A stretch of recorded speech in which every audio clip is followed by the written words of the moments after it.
ইসলামী আন্দোলন বাংলাদেশ নোয়াখালী উত্তর জেলা শাখার নেতৃবৃন্দ, সাংবাদিক বন্ধুগণ ও আমার প্রাণপ্রিয় দিনদার দেশপ্রেমিক ভাইরা, আমি শুরুতেই আজকে বাংলাদেশে পরিবর্তিত পরিস্থিতিতে আমরা যে স্বাধীনভাবে কথা বলতে পারছি, আমরা স্বাধীনভাবে আমাদের রাজনৈতিক কর্মসূচি পালন করতে পারছি, আমরা মুক্তভাবে কথা বলতে পারছি, এই যে একটি সুযোগ পেয়েছি, এই জন্য যাদের কারণে, যাদের জীবনের বিনিময়ে, যাদের ত্যাগের বিনিময়ে, যাদের রক্তের বিনিময়ে আমরা এই মুক্ত স্বাধীন পরিবেশ পেয়েছি, আমি শুরুতেই তাদের প্রতি গভীর শ্রদ্ধা জানাই। বন্ধুগণ, আমরা একটি দীর্ঘ রক্তক্ষয়ের মধ্য দিয়ে আজকে আমরা একটি নতুন পরিবেশ পেয়েছি। আমরা জানি বিগত 15.5 বছর একটি ফ্যাসিস্ট সরকার, একটি গণবিরোধী সরকার, একটি মানবতা বিরোধী সরকার বাংলাদেশে চেপে বসেছিল। আমার পূর্ববর্তী বক্তা, বিশেষ করে আমাদের সম্মানিত আলেম মুফতি আসেম সাহেব একটা কথা বলেছেন যে আওয়ামী লীগের ভালো মানুষেরা বা আওয়ামী লীগে নাকি কিছু সুশীল মানুষ আছে।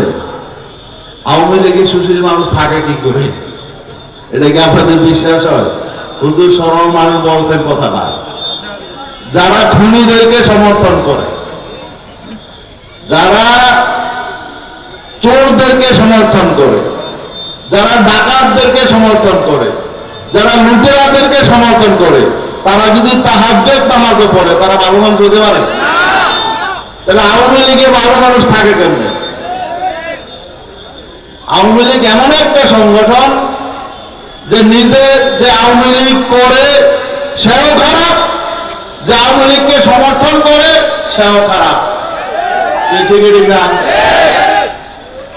আওয়ামী লীগের ভিতরে যেমন কোনো ভালো মানুষ থাকতে পারে না, তাদের সমর্থকদের মধ্যে যেমন কোনো ভালো মানুষ থাকতে পারে না, আওয়ামী লীগে যারা ভোট দিবে এদের মধ্যে কোনো ভালো মানুষ থাকতে পারে। খারাপ খারাপ। চুরি করা যেমন অন্যায়, চোরকে সমর্থন করা অন্যায়। ডাকাতি করা যেমন অন্যায়, ডাকাতকে সমর্থন করা অন্যায়। তারা কি লুট করে নাই? ডাকাতি করে নাই? খুন করে নাই? দুর্নীতি করে নাই? এমন কোন জঘন্য অপকর্ম নেই যা আওয়ামী লীগ করে নাই। অতএব কোন ভালো মানুষ আওয়ামী লীগ করতে পারে না, আওয়ামী লীগকে সমর্থনও করতে পারে না। যারা আগে করেছেন, আমার মনে হয় যাদের মধ্যে বিবেক বোধ আছে তারা তওবা করে এখন ভালো হয়ে গেছেন। ওদের কথা মনে হয় হুজুর বলেছেন। আগে হয়তো আওয়ামী লীগ করেছিল, তওবা করে এখন ভালো হয়ে গেছে, হুজুর হয়তো তাদের কথা বলেছে। এখানে আজকে আমরা একটি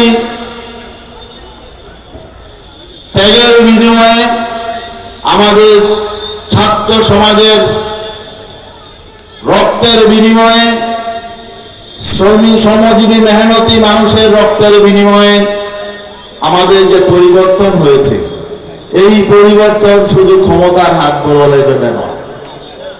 যে অভ্যুত্থান হয়েছে, যে জুলাই বিপ্লব হয়েছে, এই বিপ্লব কি শুধু এক দলকে ক্ষমতা থেকে নামিয়ে আরেক দলকে ক্ষমতায় উঠানোর জন্য? এমন অভ্যুত্থান কিন্তু বাংলাদেশে স্বাধীনতার পরে আরো কয়েকবার হয়েছে।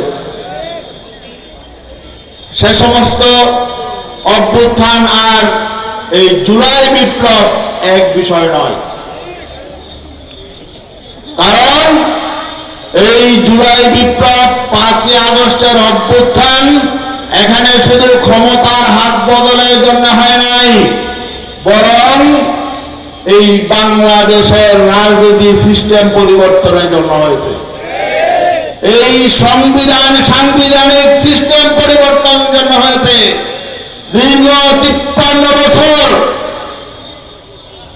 যে বৈষম্যের হয়েছে, যে শোষণের রাজনীতি হয়েছে, যে প্রতিহিংসার রাজনীতি হয়েছে, যে জিজ্ঞাসার রাজনীতি হয়েছে, এই রাজনীতি সংস্কৃতিকে পরিবর্তনের জন্য জুলাই বিপ্লব সংগঠিত হয়েছে। এবং অতীতে অভ্যুত্থান হয়েছে কয়েকবার। আপনারা জানেন 1990 সালের একটি অভ্যুত্থানের মধ্য দিয়ে এরশাদ সরকারের পতন হয়েছিল। এরপরে বিএনপি ক্ষমতায় ছিল কয়েক দফা, দুইবার আন্দোলনের মুখে তাদের ক্ষমতা ছাড়তে হয়েছে, ঠিক না? কিন্তু 90-এর যারা স্বৈরাচার ছিল এরশাদ সরকার, পতনের পরে কিন্তু তারা দেশ থেকে পালায় নাই। বেগম জিয়ার দুইবার আন্দোলনের মুখে ক্ষমতা ত্যাগ করেছেন, কিন্তু তিনিও দেশ থেকে পালান নাই, ঠিক না? জাতীয় পার্টির কোন নেতা এমপি দেশ ছেড়ে পালায় নাই, বিএনপির কোন নেতা এমপি দেশ ছেড়ে পালায় নাই। কিন্তু দেখেন এই 5 আগস্ট এই আওয়ামী স্বৈরাচারের পতনের পর বলবেন 2-4 দিন আগে থেকেই তারা লাইন দিয়ে দেশ থেকে পালিয়েছে।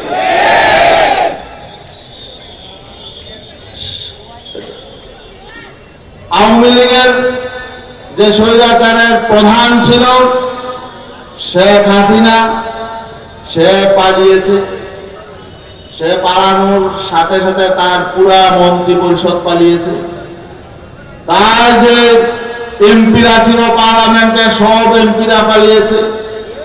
তাদের সকল জেলা এমনকি সকল থানা ইউনিয়নের নেতারা পালিয়েছে।